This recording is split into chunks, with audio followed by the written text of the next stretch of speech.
মা মা মা মা আজ কেন আমায় সোহাগ মাখা ডাক ডাকো না মায়ারা চোল দিয়ে কেন আমায় তুমি জড়াও না আজ কেন আমায় সোহাগ মাখা ডাক ডাকো না কোথায় হারিয়ে গেলে তুমি সারাক্ষণ তোমায় খুঁজি আমি কোথায় হারিয়ে গেলে তুমি সারাক্ষণ তোমায় খুঁজি আমি মা বলে এত ডাকি ডাক কি শুনতে পাও না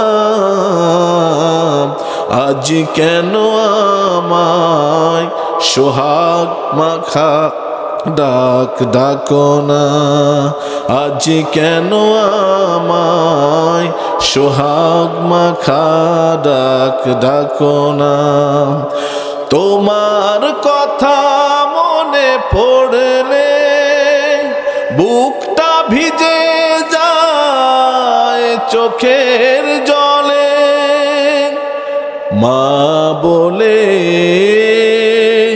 এত ডাকি মা বলে এত ডাকি ডাক কি শুনতে পাও না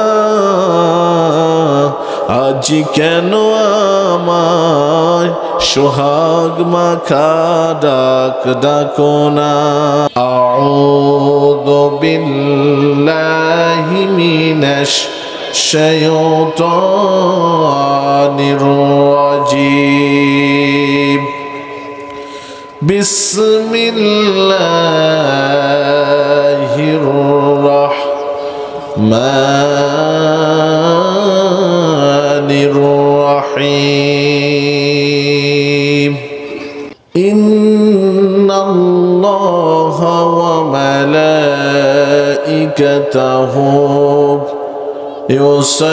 يصلون على النبي يا أيها الذين آمنوا صلوا عليه وسلموا تسليما ফুল যুগ যুগান্তরে খুশবু ছড়ায় এঁকেছি সে ফুল মোরা মনেরই কাবায় যে ফুল যুগ যুগান্তরে খুশবু ছড়া গাহে গুণগান যার খোদ খোদা তাআলা কবি ও কবিরা লেখে শত সুরমালা গাহে গুণগান যার খোদ খোদা তাআলা কবি ও কবিরা লেখে শত সুরমালা ঝরে সুধা অবিরত ঝরে সুধা অবিরত কভু না ফুরায় যে ফুল যুগ যুগান্তরে খুশবু ছড়ায় হাবিবে খোদা যিনি নবী কমলিওয়ালা তাহারি ছোঁয়াতে আজো পৃথিবী উজালা তাহারি বিরহে দু চোখ তাহারি বিরহে দু চোখ অশ্রু ঝরা যে ফুল যুগ যুগান্তরে খুশবু ছড়া। বিসমিল্লাহির রহমানির রহিম। বাংলাদেশের উত্তর অঞ্চলের ঐতিহ্যবাহী জেলা নাটোরের বড়াইগ্রাম উপজেলার কারিমিয়া কওমিয়া মাদ্রাসা ও মসজিদ উন্নতি কল্পে শ্রীকণ্ঠী হারোয়া বনপাড়া বড়াইগ্রাম নাটোর ৯তম বার্ষিক বিরাট ওয়াজ মাহফিলের সম্মানিত সভাপতি জনাব আলহাজ মোহাম্মদ ইমরান খাঁ, বিশিষ্ট ব্যবসায়ী, বনপাড়া কাঁচা বাজার। আল্লাহ পাক তার এই গোলামকে কোরআনের মঞ্চে কবুল করুক বলি আমিন। আজকের মাহফিলের বিশেষ অতিথি আপনাদের এলাকার অত্যন্ত শ্রদ্ধাভাজন ব্যক্তিত্ব জনাব আলহাজ মোহাম্মদ সোলাইমান খাঁ, অত্র মাদ্রাসার প্রতিষ্ঠাতা ও পরিচালক। আল্লাহ পাক তার এই গোলামকে ইসলামের জন্য আজকের মাহফিলের জন্য কবুল করে নিক বলি আমিন। আজকের মাহফিলের প্রধান আলোচক, আমার পরে যিনি তাশরিফ আনবেন, আলহাজ হযরত মাওলানা মোহাম্মদ দেলোয়ার হোসেন আনসারী সাহেব। আল্লাহ পাক তার এই গোলামের জবান থেকে কোরআন হাদিসের হক কথাগুলো জাতির সামনে নির্ভয়ে বলার এবং সুস্থ শরীরে তাশরিফ আনার তৌফিক দান করুন বলি আমিন। আমার পূর্বে কথা বলেছেন আমার শ্রদ্ধেয় বড় ভাই ফজলুল হক আজাদি সাহেব, বাংলাদেশ জাতীয় মুফাসসির পরিষদের কোষাধ্যক্ষের দায়িত্ব পালন করছেন, এবং কথা বলেছেন হাফেজ মাওলানা মোহাম্মদ আল আমিন, মোহতামি মত্র মাদ্রাসা। সম্মানিত উপস্থিতি, আর সামনে যারা বসে আলোচনা শুনছেন এবং দূর দূরান্ত থেকে যারা এসেছেন, পর্দার অন্তরায় রয়েছেন মা এবং বোনেরা, এবং আমার মাইকের সাউন্ড যত দূর পর্যন্ত যাচ্ছে, আসুন আমরা সকলেই মহান রব্বুল আলামিনের দরবারে শুকরিয়া আদায় করছি, যিনি সমস্ত কাজের ব্যস্ততার মাঝে আমাদেরকে একটু সময় করে দিয়েছেন। আমরা সময় বের করে নিয়েছি কোরআনের জন্য, কোরআনের আলোচনা শোনার জন্য, হাদিসের কিছু কথা শোনার জন্য মাদ্রাসা ময়দানে আমরা সমবেত হয়েছি। এই জন্য আল্লাহ রাব্বুল আলামিনের দরবারে শুকরিয়া তান কালেমা প্রাণ খুলে জবান খুলে সকলে পড়ছি আলহামদুলিল্লাহ।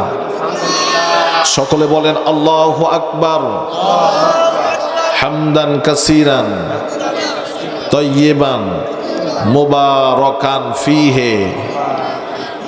নবীজির প্রতি দুরূদ এবং সালাম প্রেরণ করছি, সকলেই পড়ছি, যিনি মক্কাতুল মুকাররমা মদিনাতুল মুনাওয়ারা সবুজ গম্বুজের নিচে শুয়ে আজ পর্যন্ত কাঁদতেছেন, তার উম্মতের ব্যথায় ব্যথিত হয়ে কাঁদতে থাকবেন কিয়ামতের আগ মুহূর্ত পর্যন্ত। আমরা সেই রসুলের উম্মত হতে পেরে খুশি না বেজার? যদি খুশি হয়ে থাকি তাহলে রসুলের প্রতি দুরূদ এবং সালাম প্রেরণ করছি, সকলে পড়ছি সাল্লাল্লাহু আলাইহি ওয়াসাল্লাম। সম্মানিত উপস্থিতি, শ্রীকণ্ঠীবাসী, আপনারা সকলেই কেমন আছেন? আল্লাহ ভালো রাখিছে। আল্লাহ ভালো রাখার মতো শ্রেষ্ঠ নিয়ামতকে সাথে নিয়ে আজকে তাফসিরুল কোরআন মাহফিল আল্লাহ পাক কবুল করুক বলি আমিন। এখানে যারা বসতে পেরেছেন তারা অত্যন্ত ভাগ্যবান, যারা দূরে আছেন এখনো তারা আসুন এই ভাগ্যবানদের সাথে আপনারা সকলে সামিল হয়ে যান। তার কারণ যেখানে কোরআনের আলোচনা হয় সেখানে রহমত দেন কে? আওয়াজ করে বলেন, মুসলমান কে দেন? এই যুগে যুগে যারা পৃথিবীর ইতিহাস ফলো করলে দেখা যায় কোরআন থেকে যারা দূরে চলে গেছে আল্লাহ তাআলা তাদের কপালগুলোকে পুড়িয়ে দিয়েছে। কথা বলেন ঠিক কিনা? আর কোরআনের সাথে যারা লেগেছেন তাদেরকে জিরো থেকে হিরো বানিয়েছেন যিনি, তিনি কে? এই জন্য আমরা সকলে প্রতিকূল অনুকূল যে কোনো অবস্থায় হোক না কেন কোরআনের সংস্পর্শে থাকতে রাজি আছেন মুসলমান? ইনশাআল্লাহ। শীতের রজনী অবশ্যই আলোচনা দীর্ঘায়িত হবে না, যেহেতু আমার পরেও আরো একজন বক্তা আছেন। আমি আপনাদের এলাকারই সন্তান, এলাকারই মানুষ। বনপাড়া বাজারে আসলে তো আশেপাশে ঘুরলে ফিরলে আপনাকে আমি দেখি, আপনি আমাকে দেখেন, কিন্তু তার চাইতে আরো বেশি কমন হলো আমাদের কোরআন। কথা বলেন ঠিক না ঠিক? আমাকে দেখতে হলে একটু সময় নিতে হয়, কিন্তু কোরআনকে দেখতে হলে কারো বাড়িতে যাওয়ার দরকার নাই, সকলের বাড়িতে কোরআন আছে না নাই? কিন্তু অপ্রিয় হলেও সত্য, আমরা পৃথিবীর এক একজন এক এক বিষয়ের অনেক জ্ঞান অর্জন করি, কিন্তু বাড়ির কাছকার যে কোরআন আছে সেটা আমরা অনেকে পড়ি না। আবার যদি কেউ এখান থেকে কথা বলতে লাগে তার বিরুদ্ধে আমরা সকলে লেগে যাই। এরকম দুষ্ট আছে না নাই? আছে। যারাই দুষ্টামো করেছে, যারাই কোরআনের বিপক্ষে থেকেছে আল্লাহ তাদেরকে নাস্তানাবুদ করেছেন। কথা বলেন ঠিক না ঠিক? এই জন্য অনুকূল প্রতিকূল যেটাই হোক না কেন, বাধা যতই দিক না কেন, আমরা সকলে কোরআনের পক্ষে থাকবো ইনশাআল্লাহ। অতীতেও এরকম বাধা অনেকেই অনেককে দিয়েছে, কিন্তু কোরআনের কাছে থেকে কাউকে দূরে রাখতে পারে। সুতরাং আজকের উপস্থিতি দিয়ে, আজকের মাহফিল দিয়ে আমরা প্রমাণ করতে চাই, দলমত নির্বিশেষে শ্রীকণ্ঠী আজকের এই তাফসীরুল কোরআন মাহফিল, কোরআন হাদিসের কথা হবে। কে আওয়ামী লীগকে, বিএনপিকে, জাতীয় পার্টিকে, চরমোনাইকে, সরসেনাকে, আটরশি, দলমত আপনার ভিন্নতা হতে পারে, কিন্তু কোরআনের জন্য আমরা সকলে একমত মুসলমান। কথা বলেন ঠিক না বেঠে? সেই কোরআনের জন্য যদি মাঠে ময়দানে নামতে হয়, ঐক্য হতে হয়, আবার বাতিলের মোকাবেলা করতে হয়, আমরা সকলেই ঝাঁপিয়ে পড়ব, একজনও পিছুপা হব না। কারা কারা? শুধুমাত্র তারাই দুইটা হাত তুলে দেখান মুসলমানেরা।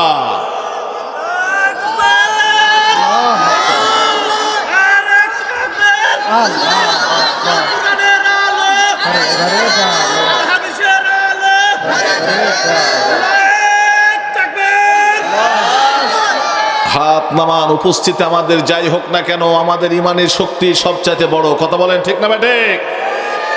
যুগে যুগে যত লড়াই হয়েছে, যত আঘাত হয়েছে, যত রকমের যা হয়েছে, মুসলমানের সৈন্য সংখ্যা কম আর কাফেরদের সৈন্য সংখ্যা বেশি, কিন্তু অল্পর ভিতরে বরকত যিনি দেন তিনি কে? জোরে বলেন তিনি কে? বন্ধুগণ আমার, এখান থেকেই কথার নাম লতা, এটা বাড়লে অনেক হয়ে যাবে, কিন্তু আমরা চেষ্টা করব কোরআন থেকে কিছু টাটকা কথা, এবং কোরআনের পক্ষে আমরা থাকলে আমাদের কি লাভ। এই যে আজকে মাদ্রাসায় মাহফিল হচ্ছে, কোমলমতি ছোট শিশুরা এখানে বসে পড়েছেন, মুরব্বীরা এসেছেন, অনেকে আসতেছেন, মা বোনরাও আসবেন বিভিন্নভাবে। এগুলো করলে আমাদের ফয়দা কি, আমাদের লাভ কি? এইভাবে যদি আমরা থাকি তাহলে আমাদেরকে বরকত আর রহমত দিবেন যিনি, তিনি কে? আল্লাহ পাক দিবেন। আমরা কোরআন থেকে যদি কথা বলি আর আপনারা যদি শোনেন, এটা কয়দিন পর্যন্ত চলবে, কিভাবে চলবে, কতদিন থাকবে, বললে কি শেষ হবে কখনো?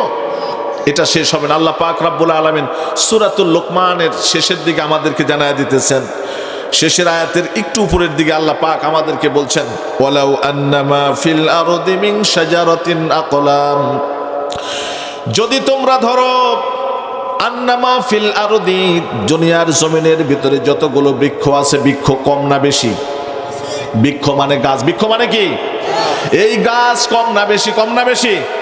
সমস্ত গাছগুলোকে যদি তোমরা কলম বানাও, সমুদ্রের সাথে আরো 7 সমুদ্র যদি যুক্ত হয়ে কালি হয়, সমস্ত গাছগুলো যদি কলম, সমস্ত সমুদ্রের সাথে মহাসমুদ্র যুক্ত হয়ে যদি সবগুলো কালি হয়ে যায়, আর তামাম পৃথিবীর সমস্ত সৃষ্টিকুল, মানুষ থেকে নিয়ে শুরু করে, আদম থেকে নিয়ে শুরু করে যত কীট পতঙ্গ রয়েছে, মানব দানব রয়েছে, জিন পর্যন্ত, সকলেই মিলে তোমরা যদি লেখা শুরু করো, আমার রব্বুল আলামিনের প্রশংসা গীতি লেখা কোনোদিন শেষ হবে না। বলি সুবহানাল্লাহ।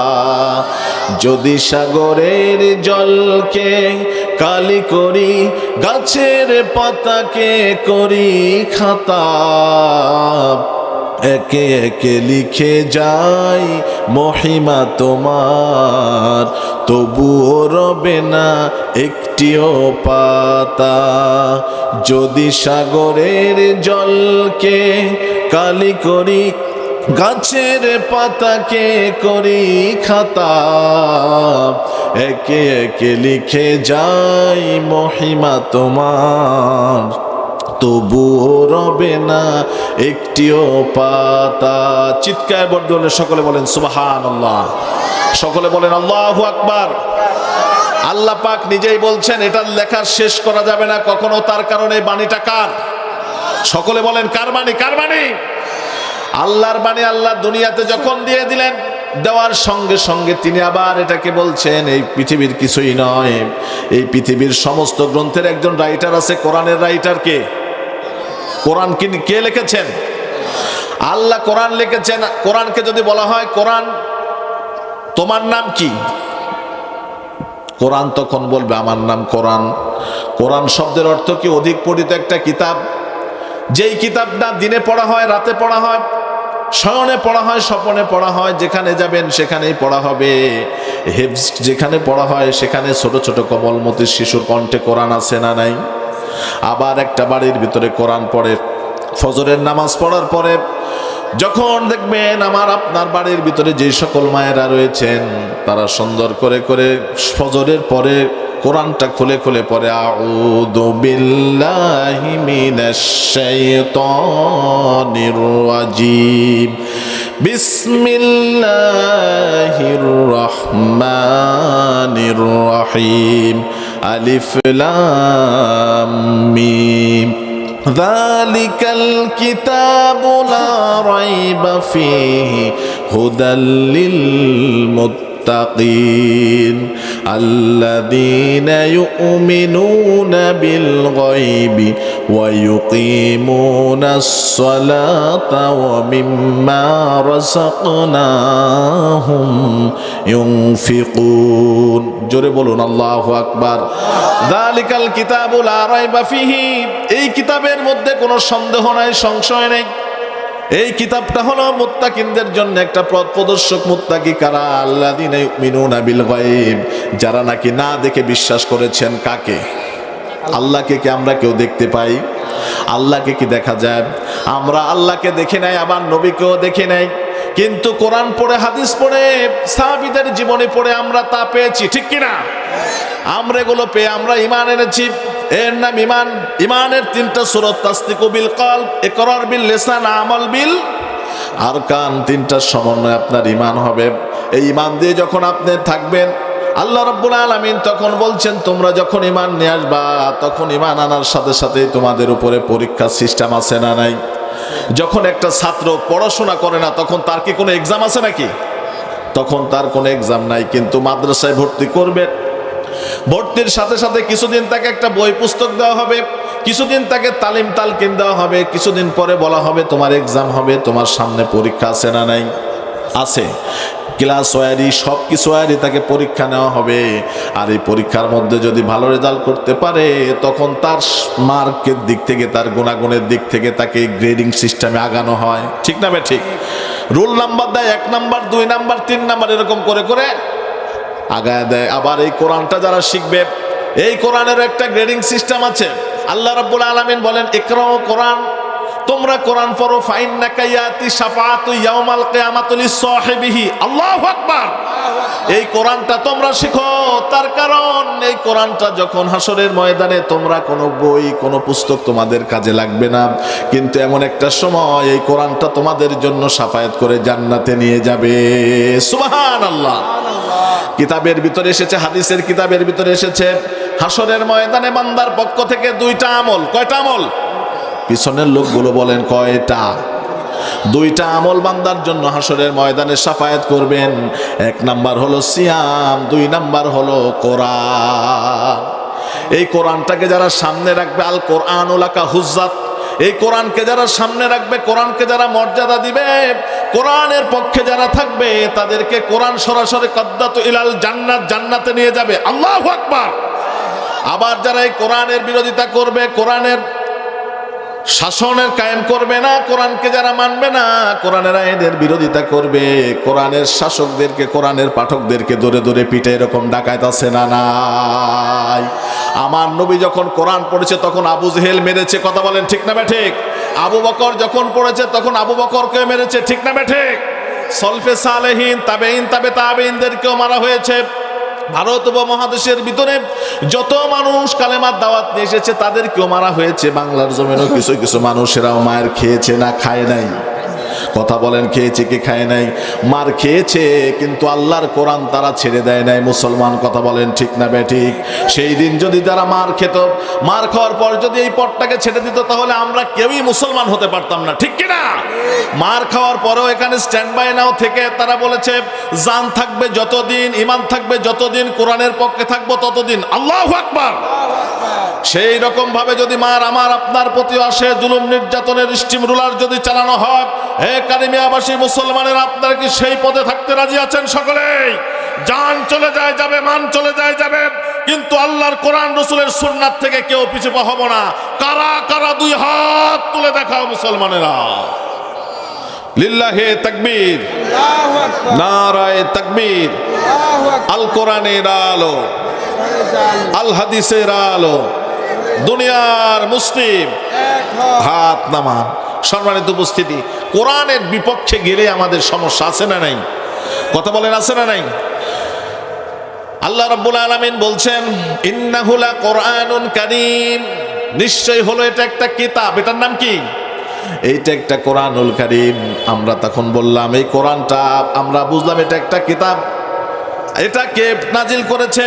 তানজিলুম মির রাব্বিল আলামিন। আল্লাহ পাক বলে দুনিয়ার কেউ নয়, আমি আল্লাহ রাব্বুল আলামিন কোরআনটাকে নাজিল করেছি। বলি সুবহানাল্লাহ। এটা আগে কোথায় ছিল? ফি লাওহে মাহফুজ। লাওহে মাহফুজ এটা দেওয়া হলো, তারপরে দুনিয়ার জমিনে এটাকে পাঠানো হলো। আল্লাহকে বললাম আল্লাহ এই কোরআনটা কতদিন থাকবে? তার কারণ আগে যত গ্রন্থ দিয়েছিলাম তারা তো সেই গ্রন্থগুলোকে সব নষ্ট করে দিয়েছে, কেউ এটাকে বিকৃত করে দিয়েছে। অনেক গ্রন্থের কোনো হদিস নাই। আদম আলাইহিস সালামের প্রতি যে গ্রন্থ নাজিল হয়েছে সেটার অস্তিত্ব কি এখন আছে দুনিয়ায়? এটা নাই। আবার শীস আলাইহিস সালামের উপরে যে গ্রন্থ নাজিল করা হয়েছে সেটা আছে নাকি এখন? তারপরে হিন্দুদের ওল্ড টেস্টামেন্ট, নিউ টেস্টামেন্ট, আবার জিসাস ক্রাইস্টের ভিতরে যে ইনজিল নাজিল করা হয়েছে সেটাও কি এখন এরকম আছে? তেমন কোনো কিছুই নাই। কিন্তু আল্লাহ রাব্বুল আলামিন যেই কোরআনকে যিনি নাজিল করলেন সেই কোরআনটা এখনো অবিকৃত অবস্থায়, একটা আলিফ বা তা থেকে নিয়ে শুরু করে অন্য কোনো কিছুই পর্যন্ত কেউ রদবদল করতে পারে? কিয়ামত পর্যন্ত চেষ্টা করলেও কিন্তু এটাকে কেউ রদবদল করতে পারবে? তার কারণ এটাকে নাজিল করেছেন কে?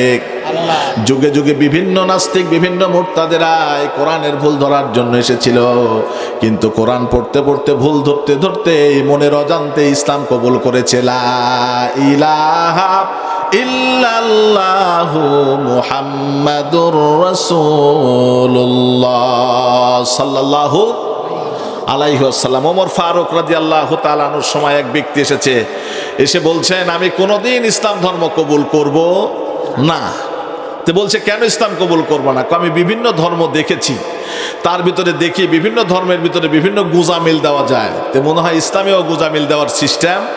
কিন্তু সে জানে না অন্য ধর্ম এক জিনিস আর ইসলাম ধর্ম আর এক জিনিস। তারপরের বছর তিনি আবার তার সাথে দেখা হয়ে গেল।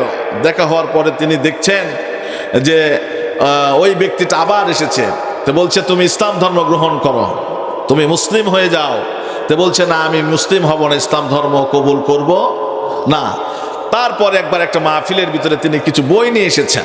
বই নিয়ে এসে কোরআনের মতো একটা কিতাব তিনি রচনা করে বিভিন্ন জায়গায় সেখানে ভুল, আমি শর্ট করে বলছি যেহেতু অনেক কথা আমাকে বলতে হবে, এরকম অনেকগুলো কিতাব নিয়ে এসেছেন। আনতে লেগে এই যে এখন মসজিদ সেখানে অনুষ্ঠান হচ্ছে, এখানে বিভিন্ন রকমের জিনিসপাতি কিনা বেচা হচ্ছে। কথা বলেন ঠিক না বে ঠিক? এখন যে যেই জিনিস সম্পর্কে বুঝে, সাউন্ড বাড়াতে, যে যেই জিনিস সম্পর্কে বুঝে তাকে বোঝানোর আর কিছুই। এখন একজন হাফেজে কোরআন তিনি এসেছেন, আনার পর সুন্দর করে একটা কোরআনের মতো একটা কপি নিলেন, বই নিলেন। নেওয়ার পর তিনি দেখলেন এখানে পড়তে লেগে সূরাতুল ফাতিহার ভিতরে যেরকম আমরা পড়ি, কিন্তু এটা তো পড়তে লেগে সেরকম দেখা যায় না। আবার বাকারা যখন আমরা শুরু করলাম, বাকারার শুরুতে আলিফ লাম মিম যালিকাল কিতাবু লা রাইবা ফি, এরকম করে করে আমি দেখতে দেখতে দেখি বিভিন্ন জায়গায় পড়াশোনার সাথে তেমন কোনো মিল নেই। সঙ্গে সঙ্গে চলে গেছেন মুহতামিম হুজুরের কাছে, করছে হুজুর দেখেন তো এই কোরআন কিরকম কিরকম আমার কাছে লাগে। তার কারণ হলো নিজের কিছু বানানো কথা, নিজের কিছু মন গড়া কথা অতীতেও বিভিন্ন ধর্মগ্রন্থ চালায়া দিল, কেউ কোনোদিন ধরতে পারলো না। কিন্তু কোরআনের ভিতরে চালায়া দেওয়ার সঙ্গে সঙ্গে দেখতে পেল আমাদের কোরআনের সাথে তার ছাপানোর কোরআনের কোনো মিল। সঙ্গে সঙ্গে তাকে ধরা হলো, মটকানি হলো, মায়ের শুরু করা হলো। আল্লাহু আকবার। এই কোরআনে কেন ইফরাদও করা যাবে না, তাফরিদও করা যাবে না? তার কারণ এটা যালিকাল কিতাব করেছেন কে? সঙ্গে সঙ্গে তার উপরে যখন মায়ের নাজিল করা হলো, মানে মার শুরু করা হলো, ব্যক্তি বলছেন আমি আসলে কোন ধর্মের মানুষ না, আমি মূলত ইসলাম ধর্মকে টেস্ট করার জন্যই কাজ করেছি। ব্যক্তিকে প্রশ্ন করা হলো ইসলাম ধর্মকে টেস্ট করার জন্য, মানে তিনি বলছেন ইতিপূর্বে আমি অনেক ধর্মের বিভিন্ন ধর্মগ্রন্থ নিয়েছি, তার কিছু কথা আমার কিছু কথা সুন্দরভাবে চালিয়ে দিয়েছি, কখনো কোনো জায়গায় ধরা খাই নাই। কিন্তু আমি মুসলমানের ধর্মগ্রন্থ কোরআন নিলাম, আর আমার মনে হলো আমি এটার মধ্যে আমার কিছু কথা আর ইসলামের কিছু কথা আমি চালায়া দিই। কিন্তু ইসলাম ধর্মের যে প্রথমে যালিকাল কিতাব আছে আর এই কিতাবের যে অনেকগুলো হাফেজ আছে এটা আমার জানা ছিল না। আমি পড়ার সাথে সাথে এখন দেখি ছোট্ট একটা হাফেজে কোরআন আমার এই ভুলটা ধরে ফেলেছে। সুবহানাল্লাহ বলেন সকলে। ছোট্ট একটা হাফেজে কোরআন সূরা ফাতিহার ভুল ধরে ফেলেছে। আল্লাহু আকবার। হাফেজে কোরআন যখন ভুল ধরলো তার উপরে মার দিয়ে দিল, সঙ্গে সঙ্গে ব্যক্তিটা বুঝতে পারলো এটা আর অন্য কোনো ধর্ম নয়। ইন্না দীনা ইনদাল্লাহিল ইসলাম, নিশ্চয় আল্লাহর কাছে একমাত্র মনোনীত ধর্মের নাম কি বলেন? আরো জোরে বলেন, নাম কি?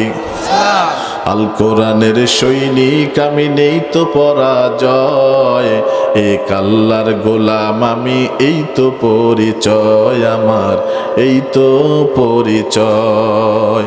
কোরআন হাদিস শাসনতন্ত্র, রাসূল আমার নেতা, ইতিহাস মোর চির বিপ্লব, এখনো আছে তা গাথা। কথা বলেন ঠিক না বেঠিক? সেই ইসলামকে নিয়ে, সেই কোরআনকে নিয়ে এখনো এক শ্রেণীর উল্লুক্কা পাঠার আবির্ভাব হয়েছে, তারা বিভিন্ন সময় ব্লগে লেখালেখি করে। কথা বলেন ঠিক না বেঠিক? আমার নবীকে নিয়ে, ইসলামকে নিয়ে বিভিন্ন লেখালেখি করে, এরকম দুষ্ট জানোয়ার আছে না নাই? আমরা আদর্ত কণ্ঠাসকে তাফসিরুল কোরআন মাহফিল থেকে বলতে চাই, যারা কোরআনের আইন নিয়ে, কোরআনের শাসন নিয়ে এবং কোরআনের পাঠক এবং কর্মীদেরকে নিয়ে তোমরা ব্যঙ্গ লেখালেখি করতে চাও, আজকে কান পেতে শুনে রাখো। বাংলার পূর্ব গগনে যতদিন সূর্য উদিত হয়ে পশ্চিম দিগন্ত অস্তমিত যাবে, ততদিন পর্যন্ত এই দেশের মসজিদের ভিতরে আজান চলবে, কামত চলবে, যতদিন মাদ্রাসা থাকবে, যতদিন কোরআন আর হাদিস নিয়ে, ইসলামী রাষ্ট্র নিয়ে কোনো পাঁয়তারা কাউকে করতে দেওয়া হবে না। কথা বলো মুসলমান, ঠিক না বেঠিক? যে করতে আসবে প্রয়োজনে তার দাঁত ভাঙ্গা জবাব দেওয়া হবে। হাত তুলে বলো মুসলমান।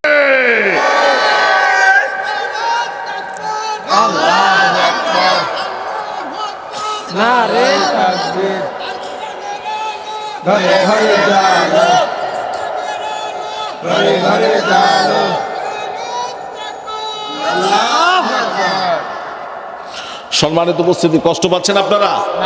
কষ্ট পাচ্ছেন না? আমার আজকের আলোচনার আলোচ্য বিষয় হচ্ছে আল্লাহ রাব্বুল আলামিন এই কোরআনটা নাজিল করেছেন। নাজিল করেছেন কে? আল্লাহ পাক। তানজিলুম মির রাব্বিল আলামিন, সূরাতুল হিজরের 9 নম্বর আয়াত। আল্লাহ পাক রব্বুল আলামিন বলেন, ইন্না নাহনু নাযালনা যিকরা ওয়া ইন্না লাহু লাহাফিযুন। জোরে বলুন আল্লাহু আকবার। এই কিতাবটা আমি নাজিল করেছি, এই জিকিরটা আমি নাজিল করেছি, এটার সংরক্ষণ এবং হেফাজত করার দায়িত্ব পৃথিবীর মানুষকে দেই নাই। যিনি হেফাজত করবেন তার নাম কি? সকলে বলেন, তার নাম কি? আল্লাহ পাক হেফাজত করবেন। এই জন্য সাবকন্টিনেন্টের বিভিন্ন, পশ্চিমা বিশ্বের বিভিন্ন ইহুদি নাসারারা চিন্তা করলো, দিনে দিনে তো মুসলমানরা বিজয়ী হচ্ছে, দিনে দিনে মুসলমানদের তো দল ভারী হয়ে যাচ্ছে। আল্লাহু আকবার। নবী সাল্লাল্লাহু আলাইহি সাল্লামের জীবনের শেষ সূরা সূরাতুন নাসার নাজিল হয়েছে। ইযা জা নাসরুল্লাহি ওয়াল ফাত আরাআইতান নাস সায়াদখুলুনা ফি দীনিল্লাহি আফওয়াজা ফাসাব্বিহ বিহামদি রাব্বিকা ওয়াস্তাগফিরহু ইন্নাহু কানা তাওয়াবা। জোরে বলুন আল্লাহু আকবার। ইদা জা নাসরুল্লাহ, হে নবীজি আপনি দেখতে পাবেন যখন আপনার কাছে সাহায্য চলে আসবে। নাসরুল্লাহ, আল্লাহর পক্ষ থেকে সাহায্য দেওয়ার মালিক কে? আল্লাহ। সকলে বলেন কে? আল্লাহর পক্ষ থেকে যখন সাহায্য চলে আসবে, ইজা জা নাসরুল্লাহ ওয়াল ফাত, এবং বিজয় আসবে। ওয়ারাআইতান নাস ইয়াদখুলুনা, আপনি নিজের চোখ দিয়ে দেখবেন মানুষগুলো দলে দলে, দলমত নির্বিশেষে অনেকগুলো মানুষ করে আপনার ইসলাম ধর্মকে কবুল করে নেবে। সুবহানাল্লাহ বলেন। ফি দীনিল্লাহি আফওয়াজান, ফাউজুন এক বচন, আফওয়াজান বহু বচন। দলে দলে মানুষ ইসলাম কবুল করবে, আর তারা বলবে ফাসাব্বি বিহামদি রাব্বিকা ওয়াস্তাগফিরহু ইন্নাহু কানা তাওয়াবা। ফাস্তাগফিরু মানে সে তওবা করবে, তার কারণ অতীতের ভুলগুলো সে জানতে পারবে। আমি কোরআন বিদ্বেষী ছিলাম, আমি রাসূল বিদ্বেষী ছিলাম, আমি ইসলাম বিদ্বেষী ছিলাম, আমি টুপি দাড়ির বিরোধিতা করেছি, কোরআনের বিরোধিতা করেছি, রাসূলের সুন্নাহর বিরোধিতা করেছি, আমি আর করব না, আমি অন্যায় বুঝতে পেরেছি, সুতরাং আমি ইসলামের ভিতরে ঢুকবো। আমাকে মুসলমান বানায়া দাও, আমাকে পড়ায়া দাও কালেমা লা ইলাহা ইল্লাল্লাহু মুহাম্মাদুর রাসূলুল্লাহ সাল্লাল্লাহু। কষ্ট পাচ্ছেন আপনারা? কষ্ট নাই, তার কারণ এই কিতাবটা যিনি নাজিল করেছেন তিনিই বলছেন এটাকে আমি সংরক্ষণ করব এবং হেফাজত করব। রাসূলের সময় যখন কোরআন নাজিল হতো, পাহাড়ের উপরে লেখা থাকতো, পাহাড়ের গায়ে বড় বড় পাথর তারপরে উটের চামড়া, বড় বড় গাছের বাকল, এরকম সুন্দর সুন্দর জায়গার ভিতরে লেখা থাকতো বিক্ষিপ্ত অবস্থায়। কিন্তু জামিউল কোরআনুল কামিল হায়া ও শুবাতুম মিনাল ঈমান, ওসমান রাদিয়াল্লাহু তাআলা আনহুর সময় দেখলেন বিভিন্ন জায়গায় মানুষ বিভিন্ন সূরতে কোরআন পড়ে, কিন্তু একজনের সাথে আরেকজনের তেমন কোনো মিল। তিনি বলতে পারলেন এটার জন্য একটা কোরআনকে আমার একত্রিত করা দরকার। কোরআনকে কি করা দরকার? জামেউন করা দরকার। তিনি সবগুলো পাঠ্যপুস্তককে ঠিক করে রাখার পর একটা কোরআন তিনি নিজে ছাপালেন, বাদ বাকিগুলো তিনি পুড়িয়ে ফেললেন। তারপরে সাধারণ মানুষ বুঝতে পারলেন আল্লাহ নবীজির কোরআন তুমি কেন পোড়ালা? বললেন এই কোরআনটা তেমন কোনো ঠিক নাই, মানে আগে রাপ একটা করলো, সেটাকে পুড়িয়ে ফেললো, মূল একটা কোরআন রাখলো। তারপরে সেখান থেকে বিস্তারিত লাভ করলো, আস্তে আস্তে কোরআন দেন। তার কারণ যিনি কোরআন তিনি লিখেছেন তিনি বিশ্বনবী সাল্লাল্লাহু আলাইহি সাল্লাম হলেন সর্বপ্রথম কোরআনের হাফেজ। আল্লাহু আকবার। এই কোরআনটা যিনি হেফজ করবেন, লাউ জুইলাল কোরআনু ফি হিবাবে সুম্মা উলকিয়া ফিন্নার মাখতারাকা, দায়রামি শরীফের হাদিস। এটা এমন একটা কিতাব, এমন একটা গ্রন্থ, যেই গ্রন্থটা যদি কোনো মানুষ তার হিফজের ভিতরে নিয়ে আসে, দেহের অন্তঃকরণের ভিতরে স্থান দেয়, মানুষের অন্তঃকরণে যদি কোরআন থাকে, বলেছেন লাউ জুইলাল কোরআন ফি হিবাবে সুম্মা উলকিয়া ফিন্নার মাখতারাকা, ওই দেহ, ওই মন, ওই শরীরটা কোনোদিন জাহান্নামের আগুন দিয়ে আল্লাহ পোড়াবে না। বলি সুবহানাল্লাহ। কিতাবের ভিতরে আমি নিজে পড়ে দেখেছি, কিতাবের ভিতরে আমি নিজে পড়ে দেখেছি, কালকে কিয়ামতের ময়দানে নয়, মানুষ মৃত্যুশীল একজন প্রাণী, মানুষ হিসাবে আমরা যারা দুনিয়াতে এসেছি, একদিন আমাদের সবাইকে মরতে হবে কি হবে না? কথা বলেন, কথা বলেন। একদিন আমাদেরকে মরতে হবে, কিন্তু আমরা মরে যাব। আমাদের দেখা যায় কবর খোঁড়ার সাথে সাথে অনেকের হাড় হুড্ডি বাড়িয়ে যায়। কবর খুঁজতে খুঁজতে দেখে মাথার খুলি বার হয়ে গেছে, আছে না নাই? পায়ের হাড় বাড়ায়, মাথার হাড় বাড়ায়, পেটের হাড় বাড়া, আছে না নাই? আছে। কিন্তু 10 শ্রেণীর মানুষ এরকম রয়েছেন যাদের কবরের ভিতরে রাখার সঙ্গে সঙ্গে রব্বুল আলামিন 10 শ্রেণীর মানুষের কবরের তাদের দেহ মোবারক গুলো এক বিন্দু পরিমাণ পচবে না, গলবে না, নষ্ট হবে না, আল্লাহ ভালো রেখে দেবেন। আল্লাহু আকবার। তার ভিতরে এক শ্রেণীর মানুষ হলো তারা কোরআন হিফজ করে এর উপরে আমল করেছেন যারা। সুবহানাল্লাহ বলেন। এই কথাটা মনে হয় খুব ইজি হয়ে গেল নাকি? হ্যাঁ, খুব ইজি হয়ে গেল। আপনি কোন একটু মুখস্থ করে দেখেন তো কেমন লাগে। আবার আল্লাহ রাব্বুল আলামিন বলেন ওয়ালাকাদ ইয়াসসারনাল কোরআনা লিযিকরি ফাহাল মিন, এটা নিয়ে তোমরা তালাশ করো, এটা নিয়ে তোমরা গবেষণা করো। এই কোরআন নিয়ে তোমরা যত গবেষণা করবা, গবেষণার মতো একটা জ্ঞান আমি রব্বুল আলামিন তোমাদেরকে দিলাম। এই কোরআন নিয়ে তোমরা গবেষণা করো। গবেষণা করতে করতে ইয়ামামার যুদ্ধ যখন চলে আসলো, তখন দেখলো বেদুইনেরা, অন্য ধর্মের মানুষগুলো দেখলো যে কোরআনের হাফেজের সংখ্যা দিন দিন বেড়ে চলেছে। তার কারণ কোরআনটা তো সহজ। আল্লাহু আকবার। কোরআনটা হচ্ছে সহজ একটা কিতাব। ছোট বাচ্চার জন্য এটা সহজ, আবার বড় বড় যারা থাকে তারাও এটাকে পড়তে পারে, কোনো সমস্যা হয়। যেখানে পড়া হয় সেখানে বরকত দেন কে? জোরে বলেন, কে দেন? নবী সাল্লাল্লাহু আলাইহি সাল্লাম যখন সাহাবীদেরকে এটা পড়াতেন, পড়তে লেগে সকল সাহাবীরা পর্যন্ত এটা সুন্দর করে করে পড়তেন। পড়ার পর তখন দেখা যেত মানুষগুলো হেফজ করতেন। হেফজ করার পর সেগুলোকে আয়ত্ত করতেন। আয়ত্ত করার পর মানুষ সেগুলোর আমল করতেন। হঠাৎ করে কাফের বেঈমানেরা দেখতে পেলেন এই কোরআনের যত পাঠক আছে, যত হাফেজ আছে, এদেরকে মেরে ফেলে দেওয়া দরকার। নাউজুবিল্লাহ বলেন। তার কারণ কোরআন যারা জানে, কোরআন যারা জানে না, কোরআন জাননেওয়ালার সাহস বেশি। সুবহানাল্লাহ বলেন। কোরআন যারা জানে তাদের সাহস, তাদের শক্তি, তাদের কুওয়াত আল্লাহর দরবারে অনেক বেশি। সুবহানাল্লাহ বলেন। এই জন্য বনে ইয়ামামার যুদ্ধের সময় অসংখ্য হাফেজকে যখন মেরে ফেলে দেওয়া হলো, তখন বুঝতে পারলো এমনি করে যদি হাফেজগুলো সব এক সময় মারা যায় তাহলে কোরআন তো আর রচনা হবে না। কোরআনের পাণ্ডুলিপি করা দরকার। এই জন্য মানুষের হেফজ করার জন্য বিভিন্ন মাদ্রাসা, মক্তব সুন্দর করে করে স্থাপন করা হয়েছে। তার ভিতরে কারিমিয়া মাদ্রাসা একটা অন্যতম, আছে না নাই? এখান থেকে ছোট ছোট বাচ্চারা কোরআন হিফজ করে। ভালো লাগে না খারাপ লাগে? জোরে বলেন, ভালো লাগে না খারাপ লাগে? বিশ্বনবী সাল্লাল্লাহু আলাইহি সাল্লাম বলেছেন 3 শ্রেণীর মানুষকে সম্মান করলে সরাসরি আমি আল্লাহকে সম্মান করার সওয়াব পাবে। আল্লাহু আকবার। কয় শ্রেণীর লোক? জোরে বলেন, কয় শ্রেণীর লোক? সাউন্ড একটু বাড়া দেন। এক শ্রেণী হলো সুলতানুল মুকসিদ, যেই সন্তান, যেই ইমামুল আদিল সব সময়কার জন্য চেয়ারে বসে সব সময়কার জন্য ভালো বিচার করবেন, ভালো বিচার, পক্ষপাতিত্ব করবেন না। এইরকম শ্রেণীর যদি কোনো সুলতান থাকে, আল্লাহ রাব্বুল আলামিন তার সম্মান বাড়িয়েছেন আল্লাহ পর্যন্ত, বলি সুবহানাল্লাহ। 2 নাম্বার হলো যেই সাদা দাড়িওয়ালা একজন মানুষ, এই যে অনেক মানুষের দাড়ি আছে না নাই, আবার অনেকের কিন্তু নাই, দাড়ি পাকাওয়ালা মানুষ, বড় বয়স্ক হয়ে গেছেন, ইসলাম যখন আপনার উপরে নামাজ ফরজ হলো, নামাজ পড়া শুরু করেছেন, রোজা রাখা শুরু করেছেন, আপনি যতটুক জানেন অতটুক আমল করেন। এই আমল করতে করতে আপনার দাড়ি পেকে গেছে। কি পেকে গেছে? দাড়ি পেকে গেছে, চুল পেকে গেছে, কিন্তু আপনি কোনো মিথ্যার সাথে আপোষ করেন। আপনি যেটা জানেন সব রাসূলের সুন্নতি তরিকায়। বিশ্বনবী সাল্লাল্লাহু আলাইহি সাল্লাম বললেন, এইরকম যদি কোনো মানুষ তার সাথে ভালো আচরণ করে, মূলত সেই বান্দার সাথে ভালো আচরণ করলো না, সরাসরি আমি আল্লাহ রাব্বুল আলামিনের সাথেই ভালো আচরণ করলো। আল্লাহু আকবার। আর 3 নাম্বার হলো যারা কোরআনের ধারক বাহক, এই কোরআনের হাফেজ, কোরআনের আলেম, কোরআনের যারা পাঠক হবে, কোরআনের যারা আলেম হবে, এই ব্যক্তিরা যদি একবারে খাস নিয়তে আল্লাহকে সন্তুষ্ট করার জন্য হাফেজ হয়, আল্লাহকে সন্তুষ্ট করার জন্য যদি দিন কায়েম করে, তারা যদি আল্লাহকে সন্তুষ্ট করার জন্য নিজেরা ভালো ভালো আমল করে, মানুষকে দেখানোর জন্য না, অনেক আছে মানুষকে দেখানোর জন্য ইবাদত করে, এরকম লোক আছে না নাই?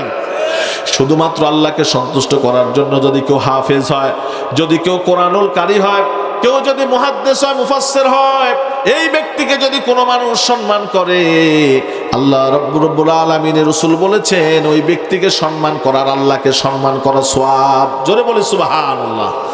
তাহলে হাফেজদের সম্মান আছে না নাই? অন্য বর্ণনার ভিতরে হাফেজদেরকে কত সম্মান দেওয়া হয়েছে। ইন্নাল আলিমা ওয়াল মুতাআল্লিমা মাররা ইলা কারিয়াতিন ফাইনাল্লাহু ইয়ারফাউ আযাবাম মাগফিরা।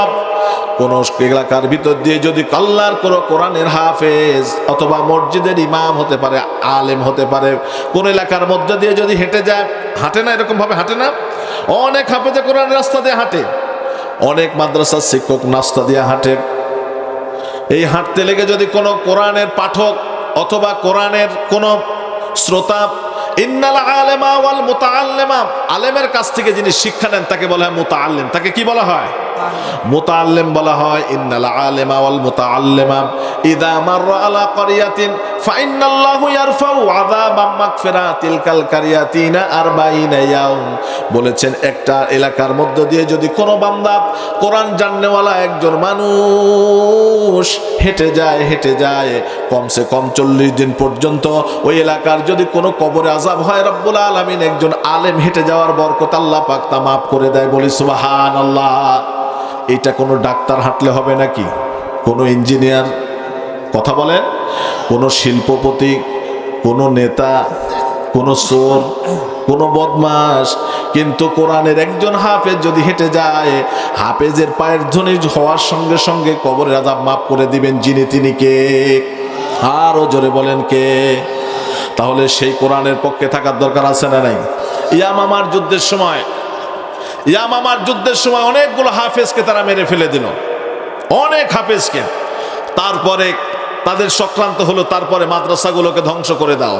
এই ধারাবাহিকতার দিক থেকে হলি আর্টিজান বেকারিতে হামলা হলো। আপনারা দেখবেন এক শ্রেণীর মানুষ খবর বিভিন্ন মিডিয়াতে প্রচার করেছে, এই হলি আর্টিজান বেকারিতে অন্য কোথাও কারো হামলা হয় না, এরা জঙ্গি হামলা করেছে। কথা বলেন ঠিক না ঠিক? আর জঙ্গি মূলত উৎপাদন হয় সমস্ত মাদ্রাসা থেকে, কিন্তু জঙ্গির সম্পৃক্ততা আজ পর্যন্ত কোনো মাদ্রাসার ভিতরে হয় নাই। কথা বলেন ঠিক না ঠিক? মাদ্রাসার ভিতর থেকে হাফেজ নাজমুস সাকিবের উত্থান হয়েছে, সালেহ আহমেদ তাকরিমের উত্থান হয়েছে, হাফেজ মুআজের মতো বিশ্বজয়ী কোরআনের হাফেজরা উৎপাদন হয়েছে। কথা বলেন ঠিক না ঠিক? আর মিথ্যা হামলা দিয়ে, মামলা দিয়ে মাদ্রাসার শিক্ষকদেরকে, ছাত্রদেরকে, আল্লাহর কোরআনকে অপমান অপদস্থ করার পায়তারা যারা করছো, মানুষ আগামী দিন সময় পেলে তোমাদের মুখের ভিতরে থুতু নিক্ষেপ করবে। কথা বলেন ঠিক না ঠিক? পরিবেশ পরিস্থিতি যাই আসুক আর তাই আসুক, আমরা কোরআনকে ভালোবাসি, রসুলকে ভালোবাসি, তার আদর্শকে বুকে ধারণ করে আমরা আরো একবার দুইটা হাত তুলে জানান দেব, পৃথিবীতে দলমত 100টা 100 আরো বেশি হতে পারে, কিন্তু কোরআনের জন্য, রসুলের জন্য আমরা সকলে এক। কথা বলো মুসলমান ঠিক না ঠিক? কোরআনের পক্ষে, হাদিসের পক্ষে থাকতে রাজি আছি যারা যারা, দুইটা হাত তুলে দেখা।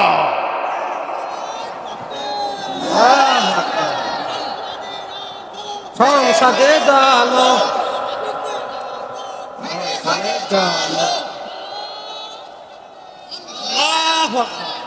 হাত নামা। এই পৃথিবীতে বিভিন্ন জন বিভিন্ন দলের ভিতরে চলে গেছে, বিভিন্ন মতের দিকে চলে গেছে। আজকে কোরআন ওলারা মনে হয় একবারে দুর্বল হয়ে গেছে। কথা বলেন ঠিক না ঠিক? সেই সময় এই দুর্বল শ্রেণীর মানুষগুলো যারা ছিল তাদের উপরে চালানো হয়েছে নির্যাতনের এক অগ্নি, অনেক শিখা। সেই শিখা অনির্বাণ দিয়ে কাউকে পোড়ানো হয়েছে, কারো ভাঙ্গা হয়েছে হাত, কারো তুলে নেওয়া হয়েছে চোখ, কারো ভেঙে দেওয়া হয়েছে পা, কাউকে জ্বলন্ত অগ্নিকুণ্ডলের উপরে নিক্ষেপ করে বলা হয়েছে ইসলাম ছাড়বি নয়তোবা পুড়িয়ে তোকে মারা হবে। দায়িত্বহীন কণ্ঠের মুজাহিদেরা সেই দিন থেমে থাকে নাই, বলেছে একবার কেন শতবার যদি পোড়াও, দুনিয়াতে যতদিন পর্যন্ত হায়াত পাবো ততদিন পর্যন্ত বলে যাব রসুলকে আমরা নেতা হিসাবে মানি, কোরআনকে আসমানি কিতাব হিসাবে মানি। যিনি আমাদেরকে জীবন দান করেছেন তিনি আবার মৃত্যু দান করবেন। সুতরাং বাতিল শক্তি জেনে রাখো, আমাদেরকে চক্ষু রাঙানা দিয়ে মুসলমানের মুখ থেকে মুসলমানদেরকে ঈমান হারা করা যাবে না। ভাসতে হাসতে ফাঁসির মঞ্চ পর্যন্ত চলে গেছে, পুড়তে পুড়তে কয়লা হয়েছে, জবান দিয়ে একটাই আওয়াজ করেছেন আল্লাহর বিধান চাই, বাতিলের সাথে কোনো আপোষ নাই। মুসলমানেরা হাত তুলে বলো কথা ঠিক না বেটে? হাত নামা। অতীতের অনুপ্রেরণা তারা জগিয়েছে আমাদেরকে, সেই জন্যই আজকে আমরা কোরআন পেয়েছি, সেই জন্যই আমরা আজকে সুন্দর একটা বাংলাদেশ পেয়েছি।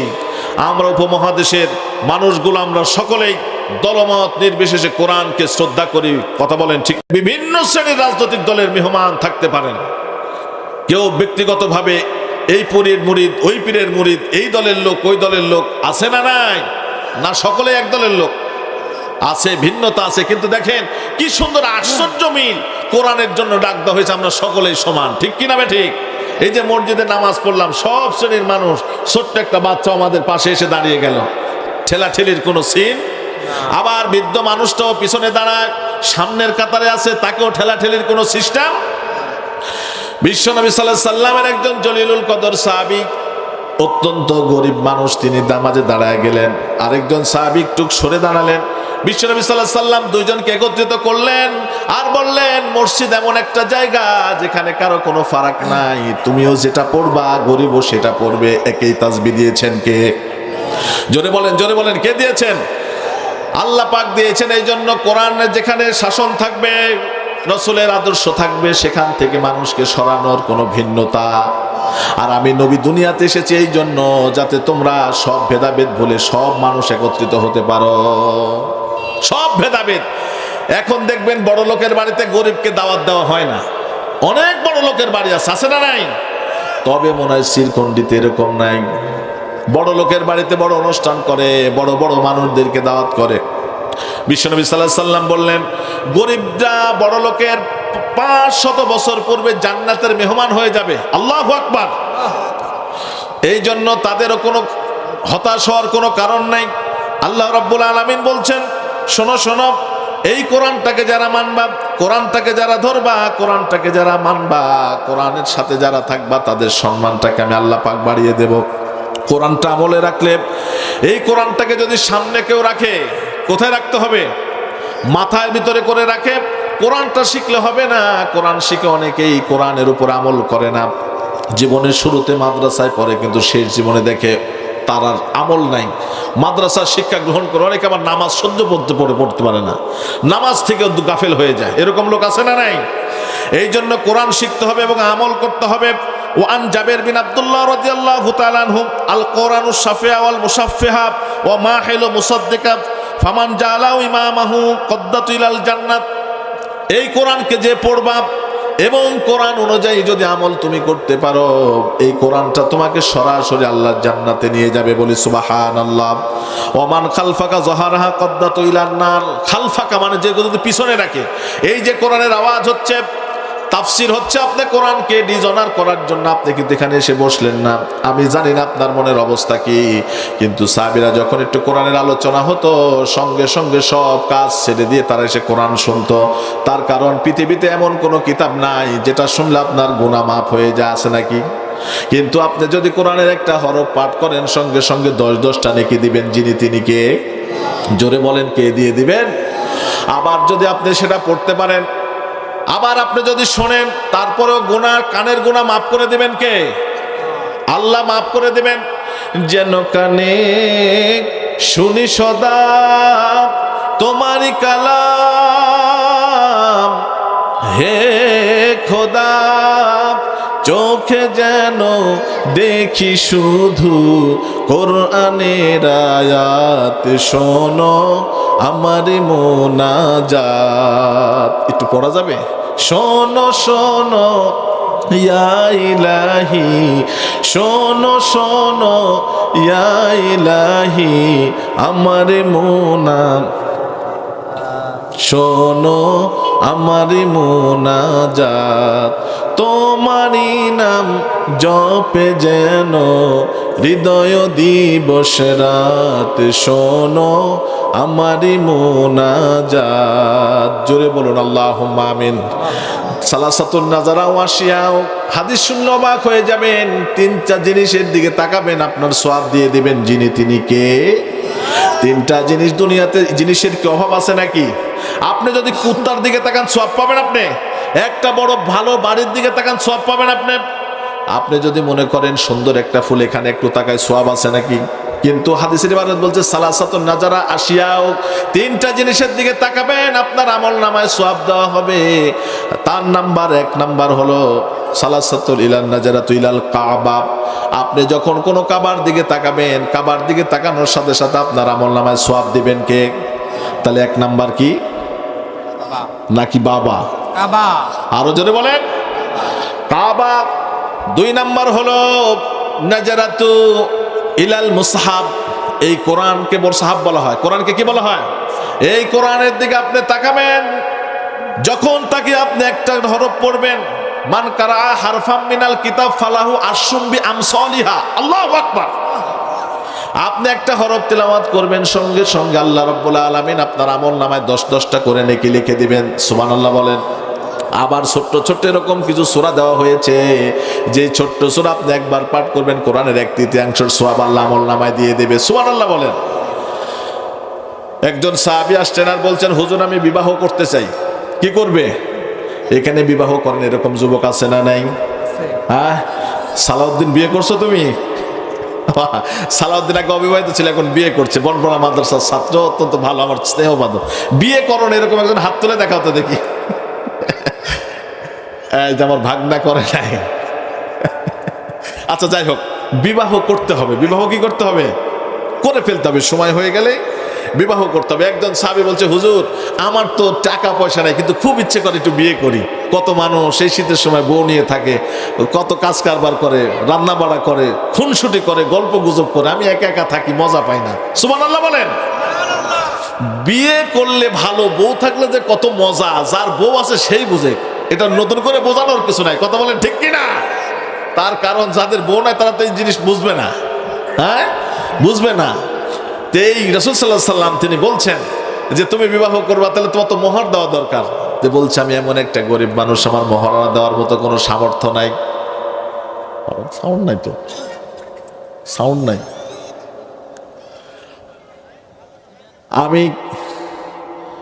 আমি যে বিবাহ করব, বিশ্বনবী সাল্লাল্লাহু আলাইহি সাল্লাম বললে বিবাহের ভিতরে মোহর দেওয়া কি? মোহর দেওয়া কি ফরজ? একটু চেষ্টা করেন। বিবাহ করবা তুমি, মোহর হিসাবে তুমি কি দিবা? বলে হুজুর আমি এমন গরিব মানুষ, আমার দেওয়ার মতো আমি কিচ্ছুই দিতে পারবো না। কয় কি দিতে পারবা?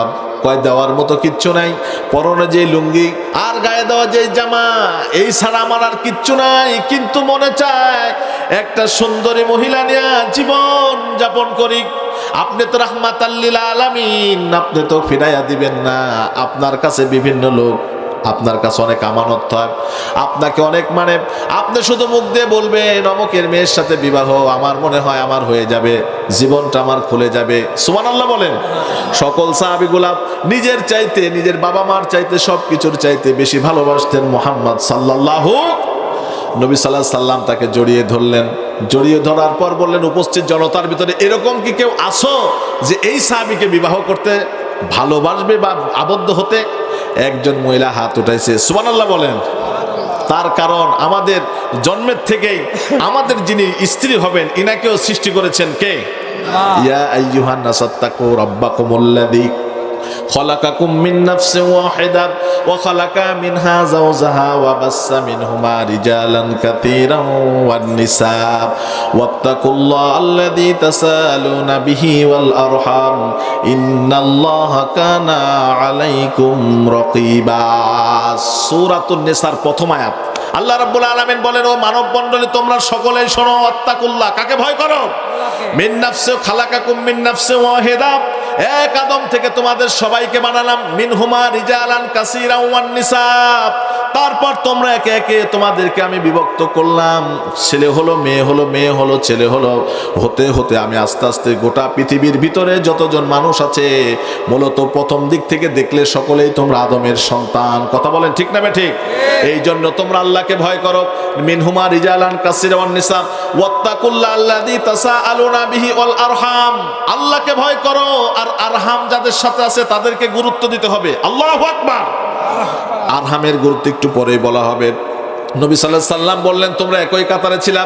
এক মহিলা হাত তুলছে, বলছে হুজুর আমি তার সাথে বিবাহ বন্ধনে আবদ্ধ হতে চাই। মহিলাকে বলছেন, এই ব্যক্তি কিন্তু তেমন কিছু মহারণা তোমাকে দিতে পারবে না। মহিলাটার মন একটু খারাপ হয়ে গেল। বিশ্বনবী সাল্লাল্লাহু আলাইহি সাল্লাম ওই ব্যক্তিকে বলছেন, তুমি কি কোরআন পড়া জানো? সুবহানাল্লাহ বলেন।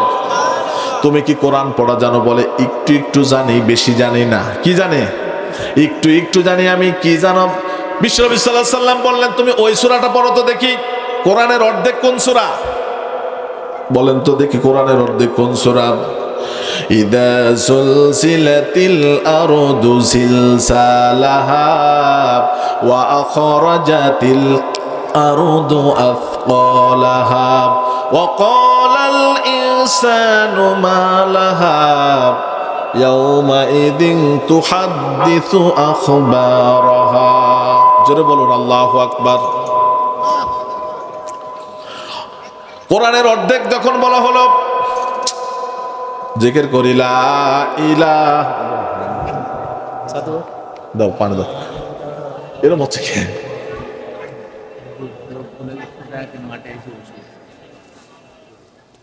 আসেন আসেন, সব আসেন, সামনে আসেন, যুবক ভাইরা আসেন। কি বলবো আর?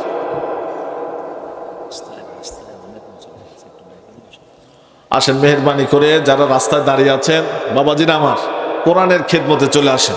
আসেন, একটু আওয়াজ করে করে বলেন লা ইলাহা। ভাই আসেন আসেন আসেন আসেন।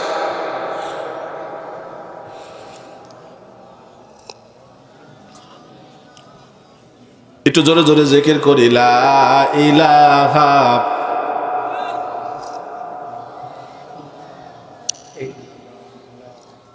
লা ইলাহা ইল্লাল্লাহ, লা ইলাহা ইল্লাল্লাহ, লা ইলাহা ইল্লাল্লাহ, লা ইলাহা। এখানে কোন একটা বসে না, এখানে একটা ভলেন্টিয়ার পাঠাতেন, যা এখানে থাকতে দেন না, এটা দেন, নাহলে হয় দূরে যান, নাহলে এখানে থাকতে নাহলে যাবে না কিন্তু। লা ইলাহা লা ইলাহা ইল্লাল্লাহ, লা ইলাহা লা ইলাহা ইল্লাল্লাহু মুহাম্মাদুর রাসূলুল্লাহ সাল্লাল্লাহু। মনে আছে কোথায়?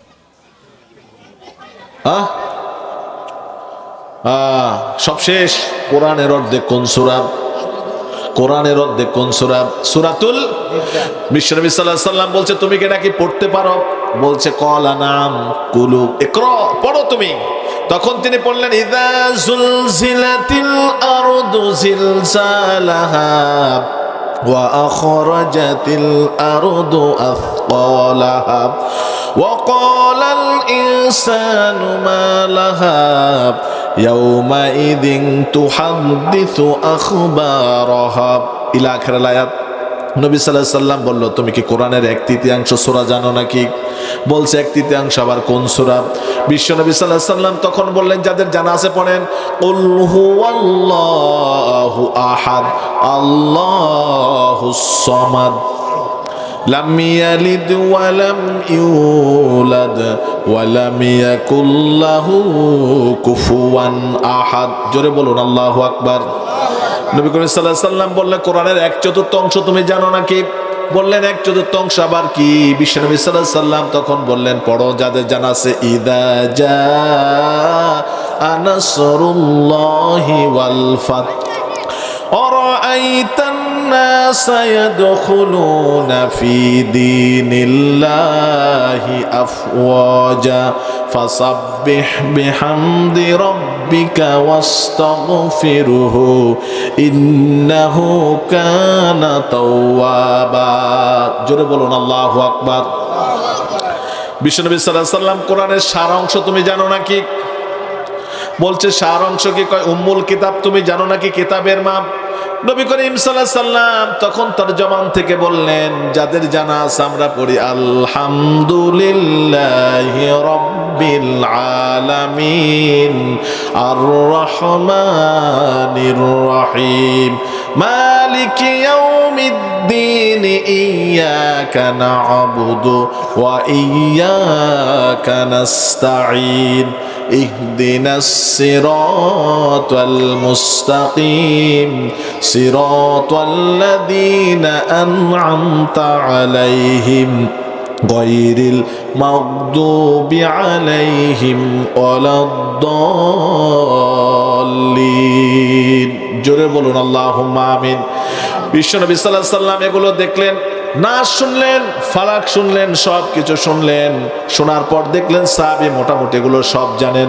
বিশ্বনবী সাল্লাল্লাহু আলাইহি ওয়াসাল্লাম ডাক দিলেন আর বললেন, ও মহিলা, এই কোরআনের বিনিময়ে তোমাকে বিবাহ করবে, তুমি কি কোরআন পড়তে পারো? বলছে আমি পড়তে পারি।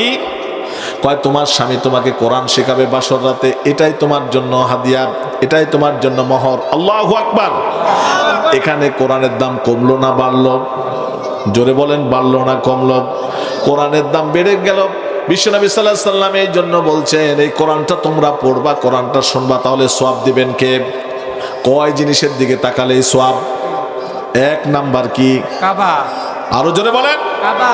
2 নাম্বার হলো মুসহাব, এই কোরআনের দিকে তাকাবেন। 3 নাম্বার হলো নাজারাতু ওয়াজহি ওয়ালিদাইন, পিতা মাতার দিকে একবার দৃষ্টি দিবেন, সঙ্গে সঙ্গে একটা নফল কবুল হজের সওয়াব দিবেন কে? জোরে বলেন, কে দিয়ে দিবেন? আল্লাহ রাব্বুল আলামিন বলেছেন ওয়াকাদা রাব্বুকা আল্লা তা'বুদু ইল্লা ইয়্যাহু ওয়া বিল ওয়ালিদাইনি ইহসানা। জোরে বলুন আল্লাহু আকবার। আর একটু জোরে বলুন আল্লাহু আকবার। আমি আল্লাহ রাব্বুল আলামিন আদেশ করতেছি, বান্দা শোনো শোনো, আমি আল্লাহ পাকের ইবাদত বন্দেগী করার পরে তোমরা যার সাথে সবচাইতে বেশি ভালো আচরণ করবা তিনি হলেন তোমার বাবা মা। সুবহানাল্লাহ বলেন। তাহলে ভালো আচরণ করবো আমরা সব চাইতে কার কাছে? জোরে বলেন, কার কাছে? মুসলিম শরীফের হাদিসের ভিতরে এসেছে ওয়ান আবি হুরায়রা রাদিয়াল্লাহু তাআলা আনহু قال قال رسول الله صلى الله عليه وسلم من حق بحسن صحابته। ও নবী আপনি আমাকে বলুন ব্যবহারের দিক থেকে আমি সবচাইতে বেশি ভালো আচরণ করব কার সাথে? ক্বালান নবী সাল্লাল্লাহু আলাইহি সাল্লাম উম্মুকা, তোমার মায়ের সাথে। সুম্মা মান কল, সুম্মা উম্মুকা, সুম্মা মান কল, সুম্মা উম্মুকা, সুম্মা মান কল আবিকা, সুম্মা মান কল ওয়াজারুকা। রাওয়াহুল মুসলিম। জোরে বলুন সুবহানাল্লাহ। হাদিসের ইবারত হচ্ছে, বাংলা হলো বিশ্বনবী সাল্লাল্লাহু আলাইহি সাল্লাম ডাক দিলেন আর বললেন, বলেন একজন সাহাবী বললেন, হুজুর আমাদের কাছ থেকে ব্যবহারের দিক থেকে সবচাইতে ভালো ব্যবহার যিনি পাওয়ার যোগ্যতা রাখেন তিনি কে? বিশ্বনবী সাল্লাল্লাহু আলাইহি সাল্লাম বললেন তোমার মা। আবার বিশ্বনবী সাল্লাল্লাহু আলাইহি সাল্লাম বললেন, সাহাবী আবার প্রশ্ন করলেন তারপর কে? বিশ্বনবী দ্বিতীয়বার বললেন তোমার মা, তৃতীয়বার বললেন, 2বার মায়ের কথা বললেন, 3বার বলেন তারপরে কার সাথে ভালো আচরণ করব? বিশ্বনবী সাল্লাল্লাহু আলাইহি সাল্লাম বললেন তারপরেও 3 নম্বরে তোমার মা। সুবহানাল্লাহ বলেন। 4র্থ নাম্বার বললেন তারপর আমি ভালো আচরণ করব কার সাথে? বিশ্বনবী সাল্লাল্লাহু আলাইহি সাল্লাম বললেন তোমার বাবার সাথে। 5মবার বললেন তারপর আমি ভালো আচরণ করব কার সাথে? বলে তোমার প্রতিবেশীর সাথে। কথা কি বুঝতে কষ্ট হলো এতটুকু? তার মানে আপনাকে আর আমাকে যদি 5টা আপেল দিয়ে খাদিমদারি করতে বলা হয়, এই 5টা আপেল আপনি কোরআন হাদিসের আলোকে আপনি বন্টন করে দেন, তাহলে 5টা আপেল শুরু করবেন কোথায় থেকে বলেন তো দেখি? একটা নাম্বার আপেল আপনি শুরু করবেন, সেটা প্রথম পাবে কে? আসতে বলবেন না, জোরে বলেন কে? 2 নাম্বার আপেলটা যে পাবেন তার নাম কি? 3 নাম্বার আপেল যে পাবে তার নাম কি? 4 নাম্বার আপেল কে পাবেন? আমরা পাবো, আমরা যারা বাবা আমরা পাবো, সুবহানাল্লাহ বলেন। আর 5 নাম্বার আপেল কারা? প্রতিবেশীর সাথে ভালো সম্পর্ক আছে, বাবা মাকে ভাত দেন, এরকম দুষ্ট আছে না নাই? বন্ধুগণ আমার, আল্লাহ পাক কেন বাবা মার কথাটা নিয়ে আসলেন? নিজের চক্ষুটাকে একটু খুলে দেন।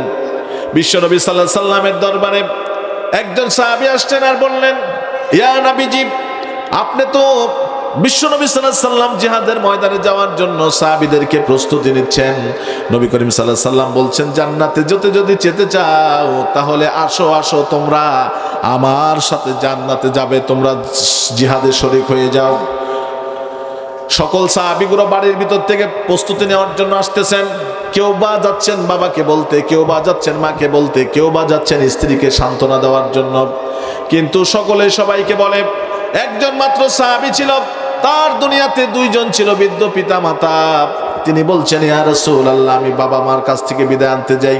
সকল সাহাবীগুলো বলল, হুজুর, ওর বাবা মার যে অবস্থা, ও কোনো ক্রমেই জান্নাতে মানে তার জিহাদের ময়দানে যাওয়াটা ঠিক হবে না। বলছে কেন? বলছে বাবা মা এত বেশি পরিমাণ বৃদ্ধ হয়ে গেছে, বাবা মা ছাড়া তার উপকার করার আর কেউ নাই, ওই সন্তান এককভাবে উপকার করবে। বিশ্বনবী সাল্লাল্লাহু আলাইহি সাল্লাম বললেন, যাও তোমরা যার অবস্থান থেকে চলে আসো। এই সাহাবীও চলে আসছে। আসার পর বিশ্বনবী সাল্লাল্লাহু আলাইহি সাল্লাম সবাইকে প্রায় অনুমতি দিয়ে দিলেন, কিন্তু এই সাহাবীকে বলছেন, তুমি কেন যাবা? বলছে, হুজুর আপনি বলেছেন, ওয়ালা তাকুলু লিল মাইয়ুকতালু ফি সাবিলিল্লাহি আমওয়াত বাল আহয়া ওয়ালাকিন লা তাশউরুন। যারা আল্লাহর রাস্তায় জিহাদ করে ইন্তেকাল করবে, শহীদ হয়ে যাবে, তারা মরবে না, তাদেরকে জীবিত ঘোষণা করেছেন কে? আর তাদেরকে জান্নাত দিবেন। এই জন্য আমি শুনলাম, এই জন্য আমি বললাম, বাবা মার খেদমত করলে তো জান্নাত পাবো না। সাহাবীর ধারণা বাবা মার খেদমত করলে জান্নাত পাওয়া যাবে না। বিশ্বনবী সাল্লাল্লাহু আলাইহি সাল্লাম কাঁদলেন আর বললেন, শোনো ও সাহাবী, শোনো, ইলজাম রিজলাহা ফাসুম্মা আলাইহিল জান্নাত। যাও বাড়ির ভিতরে চলে যাও, ঘরের মধ্যে চলে যাও, বাবা মার পায়ের ভিতরে পানি ঢালো আর বাবা মাকে একটু জড়ায়া ধরো, বাবা মার দিকে করম নজর একটু তাকাও। বাবা মা যদি তোমাকে দোয়া দেয়, দুনিয়ার যুগশ্রেষ্ঠ আল্লাহর ওলি তুমি হয়ে যাবা। আল্লাহ পাকের দুনিয়ায় জান্নাত তোমার জন্য ওয়াজিব হয়ে যাবে রে, সুবহানাল্লাহ। সাহাবী বলল, হুজুর বাবা মার কাছে গেলে কি আমি সওয়াব পাবো? বলছে, হ্যাঁ, একবার যদি তুমি তাকাও, একটা নবল কবুল হজের সওয়াব। আরেকজন সাহাবী ডাক দিলেন আর বললেন, হুজুর আমি যদি দিনের বেলা 2 বার তাকাই, বিশ্ব নবীজি বললেন তোমার 2টা সওয়াব হবে, 2 বার তুমি কবুল হজের সওয়াব পাবা। আরেকজন বলছে, হুজুর আমি যদি 3 বার তাকাই, বিশ্ব নবী বললেন 3 বার। একজন বললেন, হুজুর আমি যদি সারা দিন 100 বার তাকাই। আল্লাহর নবী সাল্লাল্লাহু আলাইহি সাল্লাম কেঁদে ফেলে দিলেন আর বললেন, আল্লাহর দরবারে কমতি নাই, 100 বার যদি তুমি সন্তান হয়ে তোমার বাবা মার দিকে তাকাও, আল্লাহ পাক 100টা নফল কবুল হজের সওয়াব তোমার আমলনামায় দিবেন। আল্লাহু আকবার। সাহাবী অল্পতে বুঝতে পারলেন, পৃথিবীতে এর চাইতে বড় দামি আমল আর কিছু হতে পারে? দাবি গেছে তো একবারে একটু জিকির করি, লা ইলাহা। একটু ভাষায় দেন, প্রথমের মতো একটু ভাষায় দেন, জোরে লা। প্রচুর পেশাব দিতে, প্রচুর জোরে, লা ইলাহা সুবহানাল্লাহ ওয়ালহামদুলিল্লাহ আল্লাহু আকবার, লা ইলাহা ইল্লাল্লাহ সুবহানাল্লাহ আল্লাহু আকবার, লা ইলাহা। এইভাবে থাকুক, লা ইলাহা ইল্লাল্লাহু মুহাম্মাদুর রাসূলুল্লাহ সাল্লাল্লাহু। বন্ধুগণ আমার, বিশ্বনবী সাল্লাল্লাহু আলাইহি সাল্লাম বলছেন, ও সাহাবীরা শোনো, তোমরা কে কেমন করে পিতামাতার খেদমত করো রে? কে তোমরা পিতামাতার খেদমত করো? দুনিয়াতে যদি সাকাতা রব্বা ফিস সাকাতুল ওয়ালিদাইন, যেই পিতামাতার মুখের দিক তাকালে পরে সওয়াব হবে, কবুল হজের সওয়াব তুমি পাবা। সেই পিতা মাতার সাথে কে কেমন আচরণ করো। একজন সাহাবী দাঁড়িয়ে গেলেন আর বললেন, হুজুর, আমার পিতা মাতা রয়েছিল, কিন্তু আমার বাবা বার্ধক্যজনিত কারণে দুনিয়ার জমিন থেকে আল্লাহ পাক তাকে নিয়ে গেছেন। মা আমার ছিল কিন্তু অন্ধ। মা কি অন্ধ হয়ে গেলে কি চোখে দেখতে পায়? কথা বলেন, কথা বলেন। অন্ধ হয়ে গেছে, চোখে দেখতে পায় না। বয়স প্রায় শতাধিকের কাছাকাছি, 100-র কাছাকাছি। হাঁটতেও পারে না, চলতেও পারে না, ফিরতেও পারে না। নিজের বিবেকটা খুলে, অন্তরটা খুলে আলোচনাটা শুনুন। আপনার জীবনের জন্য হয়তো এই আলোচনাটা আপনার পিতামাতার জন্য যথেষ্ট হয়ে যাবে। বন্ধুগণ আমার, এই পিতামাতার সাথে আমরা কি আচরণ করি নাই, কত কষ্ট দিয়েছি, কত রকম জ্বালা যন্ত্রণা করেছি, কত রকমের খুনসুটি করেছি। আজকে অনেকের পিতামাতা দুনিয়াতে আছে নাকি? অনেকের পিতামাতা অন্ধকার কবরে চলে গেছে। একটু দিলটা লাগায়, কানটা খুলে আপনি একটু চমৎকার করে একটু সময় দেন। সর্বোচ্চ 10 মিনিট লাগতে পারে, নাও পারে। বন্ধুগণ আমার, সাহাবীকে বলছেন, ইয়া নবীজি, আমার বাবা দুনিয়াতে নাই, আমার একটা মাত্র মা আছে। মা কিন্তু কি অন্ধ, চোখে দেখে না, বয়োবৃদ্ধ হয়ে গেছে আমার মা। সকালবেলা থেকে সারা রাত পর্যন্ত যখন ঘুমায়, সারা রাত যখন ঘুমায়, পেশাব পায়খানা যা করে সকালবেলা আমি এগুলো পরিষ্কার করে দেই। পরিষ্কার করে দেওয়ার পর আমি গরিব মানুষ, মাকে পরিষ্কার করে গোসল করায়া দিয়া সুন্দর করে একটা বিছানার ভিতরে, আবার সুন্দর আর একটা বিছানার ভিতরে রেখে দেই। কিছু খেজুর আমার মায়ের কাছে আমি রেখে দেই, মা খাবে। সারাদিন পর্যন্ত আমি চলে যাই মানুষের কাজ করার জন্য। এখানে কৃষক শ্রেণীর মানুষ আপনারা বেশি থাকতে পারেন, কাজের কারণে থাকতে পারেন। এই মানুষগুলো একটু তাকায়া দেখেন, আপনার বাড়ির ভিতরে যদি বৃদ্ধ মা থাকে, আপনি কি করবেন? আপনার বাবা নাই, আপনার ভাই নাই, আপনার বোন নাই, আছে শুধুমাত্র একজন, তিনি আপনার মা। তিনি কে? তিনি আপনার মা। মাকে গোসল করায়া সুন্দর করে পরিপাটি করে বিছানার ভিতরে শোয়া দিয়া আমার কাছ থেকে বিদায় হয়ে চলে যায়। সারাদিন মানুষের কাজ করে আর কাম করে, কাজ আমি তেমন করতে পারে নাই গো নবী। পেটে ভাতায় কাজ আমাকে নেয়, বেশি টাকা পয়সা আমাকে দেয় না, কিন্তু আমি সেই সাহাবী গো নবীজি। আমাকে সারাদিন খেতে দিলে আমি খাই না। ওই খেজুর, ওই রুটি আর ওই শাড়ি নিয়ে আমি বাড়ির দিকে ফিরে আসি, দৌড়ায় দৌড়ায় আসি। সারাদিন আমার মা যখন আবার পেশাব পায়খানা করে, সেগুলো আমি পরিষ্কার করে দেই। বন্ধুগণ আমার, এইরকম করে করে মাকে আমি যখন পেশাব পায়খানা পরিষ্কার করাইয়া দেই, আমার মা তখন কাঁদে। সকালবেলা শুরু হলো পেশাব পায়খানা পরিষ্কার করে দেয়া, আবার সারাদিন কাজ করার পর, সন্তান রে তুমি নিজে গোসল করো না, কিন্তু তুমি আবার আমাকে গোসল করাইয়া দিতেছ। আল্লাহর কাছে তুমি বিয়ে শাদী পর্যন্ত করো নাই। ও যুবক, মায়ের খিদমতের জন্য যখন তুমি এরকম করে বারবার মায়ের কাছে আসলে, মায়ের মনটা গলে গেল। গলে যাওয়ার পর এইবার মা বারবার হাত তুলে বলে, সন্তান রে তুমি কি খেয়েছ? বলে, মা আমি তো খাই নাই, মন করে করে খাবো রে মা। সন্তান হিসাবে আমি খাই নাই। আমি বসে বসে মাকে গোসল দেওয়ানোর পর, পরিপাটি করে পেশাব পায়খানাগুলো পরিষ্কার করে দেওয়ার পর, আমি যখন খাবারগুলো নিয়ে এসে মার, যেহেতু চোখে দেখতে পায় না, মায়ের কাছের ভিতরে বসে বসে আমার খাবারগুলো আমি মায়ের মুখে তুলে দেই। বিশ্ব নবীজি এই ঘটনাগুলো শুনতেছিলেন আর হাউ মাউ করে কাঁদে রে। একটা সন্তান মায়ের প্রতি কেমন দয়া, কেমন মায়া দিয়া এরকম করতে পারে। বলছে, হুজুর শুধুমাত্র তাই নয়, আমি আমার মা খাওয়া পর্যন্ত আমি এরকম কতদিন হয়ে গেছে, আমার সম্পূর্ণ খাবারগুলো আমি আমার মাকে খাওয়াইয়া দিছি। আমার মা মাথার ভিতরে হাত দিয়ে বলে, আল্লাহ, আমার সন্তান আমাকে যেমনি করে খাওয়ালো, আমার সন্তান আমাকে যেমনি করে গোসল করালো, আমার সন্তানকে তুমি জান্নাতের মানুষ বানায়া দাও। বিশ্ব নবী সাল্লাল্লাহু আলাইহি সাল্লাম শুনলেন আর বললেন, ও উপস্থিত সাহাবীরা রে, দুনিয়াতে তোমরা যদি জান্নাতি মানুষ দেখতে চাও, তাহলে দূর দূরান্ত নয়, আমার কাছে যে সাহাবীটা বাবা মার খেদমত করে, বিশেষ করে মার খেদমত করেছে, মাকে খাওয়াইছে সকাল বিকাল পর্যন্ত, মার পেশাব পায়খানা পরিষ্কার করেছে, এই সাহাবীর দিকে তাকাও, আল্লাহ পাকের জান্নাতি মানুষ হিসাবে নেই যথেষ্ট, বলে সুবহানাল্লাহ। কিন্তু এরকম অনেকের মা মারা গেছে কি যায় নাই? কথা বলেন, কথা বলেন। মা মা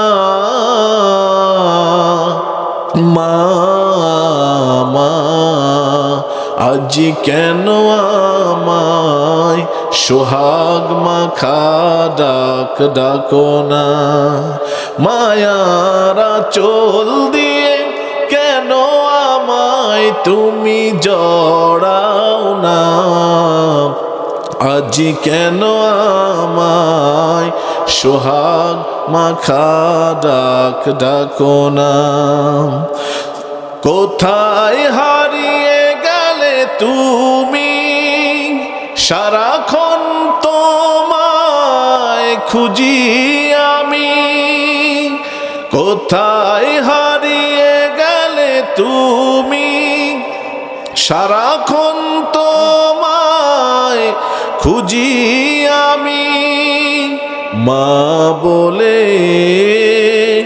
এত ডাকি ডাক কি শুনতে পাও না আজ কেন আমায় সোহাগ মাখা ডাক ডাকো না আজ কেন আমায় সোহাগ মাখা ডাক ডাকো না তোমার কথা মনে পড়লে বুকটা ভিজে যায় চোখের জলে মা বলে এত ডাকি মা বলে এত ডাকি ডাক কি শুনতে পাও না আজ কেন আমায় সোহাগ মাখা ডাক ডাকো না যাদের মা নাই তাদের কি ভালো লাগতেছে এখন মা নাই কতদিন আপনি ডাকেন নাই আল্লাহকে আল্লাহ বলে ডাকলে যত মজা হয় মাকে মা বলে ডাক দিলে যুবক ওরকম ভালো লাগে বিশ্ব নবীজির কাছে আরেকজন সাহাবী আসলেন বিশ্ব নবীজি বললেন কে কে তোমরা বেশি ভালো আচরণ করো রে বাবা মার সাথে কে কেমন আচরণ করো একজন সাহাবী বলো বিভিন্ন জন বিভিন্ন কথা বললেন সেই দিন আরেকজন সাহাবী দাঁড়িয়ে গেলেন বললেন ইয়া নবীজি কষ্ট পাচ্ছেন আপনারা কষ্ট পাচ্ছেন আমার বিশ্বনবী সাল্লাল্লাহু আলাইহি সাল্লাম বলতেছেন শোনো শোনো শোনো তোমরা কে কেমন করে পিতামাতার সাথে ভালো আচরণ করো একটু আমাকে বলো সাহাবী একজন বললেন হুজুর বাবা মৃত্যুর পরে মা বৃদ্ধ হয়ে গেছে আমার কাছে একদিন আর্য করে বলল আমার বাবা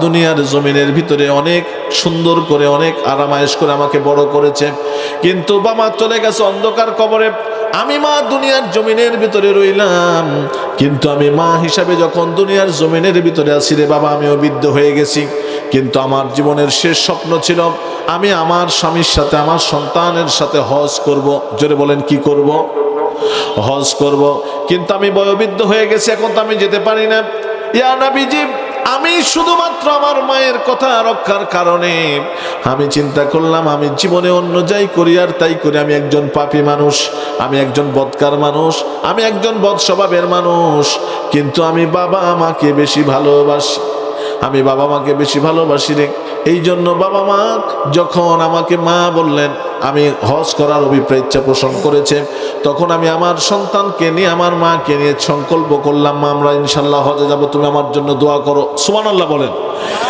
কিন্তু আমার মা হাঁটতে পারে না আমি আমার মাকে কিভাবে নিয়ে যাব এই জন্য আমার মাথার ভিতরে টেনশন কাজ করছেন তারপর আমি একটা সুন্দর করে ঢাকি বানালাম গণবিজি নিচের ভিতরে কিছু গদি দিলাম নিচের ভিতরে কিছু খেজুরের পাতা দিলাম সুন্দর করে করে উর্বর করলাম আমার মাকে সাজায়া গুজায়া নিলাম তারপরে কিছু খাবার দাবার আমি নিলাম নেওয়ার সঙ্গে সঙ্গে কাবা অভিমুখী হয়ে রওনা হলাম আমি আমার হাঁটি আর আমার মা আমার মাথার ওপরে আল্লাহু আকবার আমি হাঁটতেছি আমার মা আমার মাথার উপরে সন্তানের মাথার উপরে মা উপরে মায়ের চোখ বেয়ে পানি ঝরে রে তার কারণ কোনো মা কি চায় তার সন্তানের ঘাড়ের উপরে মাথার উপরে উঠবে তার কারণ 10 মাস 10 দিন পর্যন্ত যেই সন্তানকে দুনিয়ার ভিতরে গর্ভে ধারণ করেছে পেটে ধরেছে দুনিয়ায় যেই দিন আমি আপনি আসবো রে এক নয়, দুই নয়, তিন নয়, 40 থেকে 42টা হাড় ভেঙে দিলে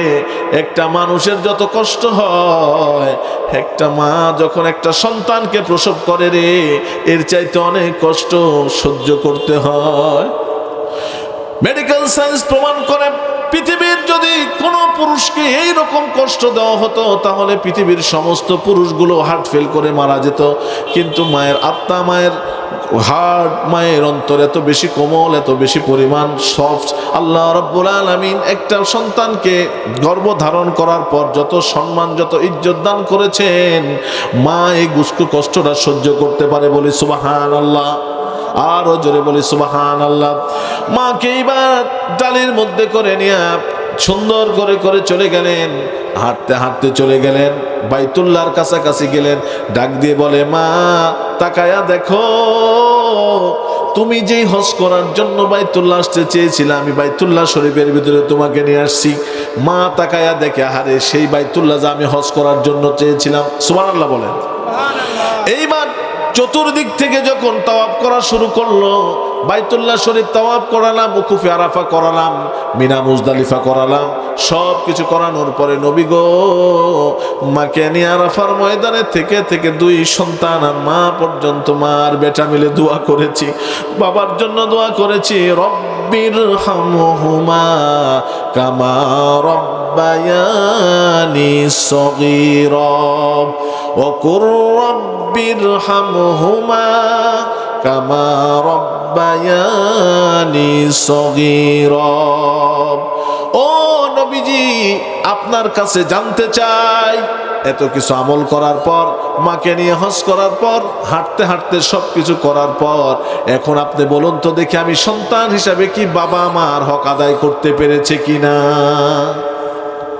বিশ্ব নবীজি বললেন, এতক্ষণ পর্যন্ত তুমি যা বর্ণনা দিলা, এই বর্ণনাগুলো যদি তোমার সঠিক হয়, আমি নবী সাল্লাল্লাহু আলাইহি সাল্লাম ঘোষণা দিলাম, একটা সন্তান জন্মের পর থেকে নিয়ে শুরু করে আজ অবধি পর্যন্ত, যতদিন পর্যন্ত বাঁচবে, যতদিন পর্যন্ত থাকবে, যত ভালো আমল করবে, তার সমস্ত শরীরের সমস্ত চামড়া দিয়ে যদি জুতা বানায় আর সমস্ত জীবন দিয়ে যদি গোলামিগিরি করে, তবে কোন বান্দা তার মায়ের 1 ফোঁটা দুধের দামও শোধ করতে পারে না। জোরে বলুন সুবহানাল্লাহ। আমাদের অনেকের বাবা নাই, মা নাই। বাবা মারা গেছে কার কার, একটু হাত তুলে দেখি তো দেখি। বাবা মারা গেছে, হাত নামান। মা মারা গেছে কার কার, বাবা আছে? মা মারা গেছে, হাত নামান। বাবা মা দুইজনে, কার কার মারা গেছে? দুইজনেই নাই। আহা, হাত নামান, হাত নামান। এই যে বাবা মা, হুমা জান্নাতুকা ওয়া নারুকা, পিতামাতা হলো সন্তানের জন্য জান্নাত, পিতামাতা হলো সন্তানের জন্য জাহান্নাম। কথা বলেন ঠিক না বেঠিক? আর একটু জোরে বলেন ঠিক না বেঠিক? সেই পিতামাতা অনেকের দুনিয়ার জমিনের ভিতরে চলে গেছেন, কিন্তু আমরা পিতামাতা মারা গেলে আমরা সুন্দর করে একটা জিয়ারত দিলে দেই, না দিলে নাই।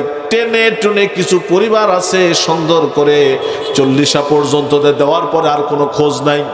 এরকম হয় কি হয় না? জিয়ারত করবে ঠিকঠাক করে মোটামুটি, আর 40টা ঠিকঠাক করে একটা করার পর আর কোনো হিসাব নেই। কিন্তু হাদিসের ইবারতের ভিতরে এসেছে, যদি কোনো বাবা কোনো মাস যদি কোনো সন্তানের কাছ থেকে দুনিয়ায় থাকতে সন্তান বেঁচে আছে, বাবা মা মারা গেছে, তারপরে ইসলামী ব্যক্তি হিসাবে, একজন মুসলমান হিসাবে আপনার কোন কাজটা আগে করা দরকার? আমি কি বলবো এটা? হ্যাঁ, প্রথম নাম্বার হলো ইস্তাগফার লাহুমা। বাবা মা মারা গেছে, সর্বপ্রথম তাদের জন্য ক্ষমা প্রার্থনা করা দরকার। কি প্রার্থনা? ক্ষমা প্রার্থনা করা দরকার। 2 নাম্বার ওয়াদুহা, তাদের যে ওয়াদাগুলো ছিল, যেরকম একটা দোকানে 500 টাকা বাকি খেয়েছি, বাবা 500 টাকা পরিশোধ করে দিও। তোমার বোনকে মিলেমিশে 2 জন ভাই বোন চলাফেরা করো, ভাইয়ে ভাইয়ে খবরদার দুষ্টামো করো না, ভাগাভাগি করো না, হিংসা হিংসি করো, এরকম বাবার সাথে যে ওয়াদা সেগুলো পালন করতে হবে। ও আকরাম সাদিকাহুমা, এবং আমার বাবার সাথে মায়ের সাথে যত বন্ধু বান্ধবী ছিল তাদের সাথে ভালো আচরণ করতে হবে। 3 নাম্বার সিল্লাত রহিমাহুমা, রক্তগীয় সম্পর্ক, আত্মীয় স্বজনের সাথে আমাদেরকে ভালো সম্পর্ক রাখতে হবে। রক্তের সাথে যাদের সম্পর্ক তাদের সাথে ভালো আচরণ করতে হবে। কিন্তু প্রথম নাম্বার ইস্তাগফার লাহুমা, এখানের ভিতরে এসেছে বাবা মা মৃত্যুর পরে যে আমলগুলো বান্দার সবচেয়ে বেশি কাছে লাগে, তার মধ্যে 1 নাম্বার হলো তার কোনো নেক সন্তান যখন আল্লাহর রাস্তায় কোনো কিছু দান করার পর বাবা মার জন্য খাস নিয়ত করে 1টা টাকা, 10টা টাকা, 1 বস্তা সিমেন্ট, 1 মণ ধান, 1 মণ ভুট্টা এরকম করে আল্লাহর রাস্তে দান করার বলে, হুজুর এটা দিয়ে আমার বাবা মার খেদমতের জন্য, কবরের আযাবের জন্য যদি হয়ে থাকে একটু দোয়া করবেন, এই উসিলা করে সদকায়ে জারিয়া হিসাবে আল্লাহ পাক কবুল করে নেবেন। বলি সুবহানাল্লাহ। তাই জন্য এই যে মাদ্রাসার ভিতরে তাফসীরুল কোরআন মাহফিল হলে আমরা খুশি না বেজার? যদি বলেন খুশি না বেজার? খুশি। আগামীতে আরো ভালো পরিসরে, সুন্দর পরিসরে, সুশৃঙ্খলভাবে আরো বড় ধরনের তাফসীর মাহফিল হোক এবং এই মাদ্রাসাটার থেকে হাফেজে কোরআন বের হোক বিশ্বঙ্গনে যাক, এবং আগামী দিনে হয়তো আমার আপনার আমল দিয়ে আমি জান্নাতে যেতে নাও পারি, কিন্তু একজন হাফিজকে, একটা মাদ্রাসাকে আমি যদি সাহায্য সহযোগিতা করতে পারি, এর বিনিময়ে আল্লাহ পাক আমাকে জান্নাত দিবেন, এটার সুনিশ্চিত গ্যারান্টি রয়েছে। অন্তত সেই দৃষ্টিকোণ থেকে আমি অন্তত যারা বলবো যে যাদের পিতামাতা মারা গেছে, আত্মীয় স্বজন অন্ধকার কবরে গেছে, এর মধ্যে থেকে আজকের মাহফিলের তাফসীরুল কোরআন মাহফিলের উদ্দেশ্য করে সর্বপ্রথম একটা ব্যক্তি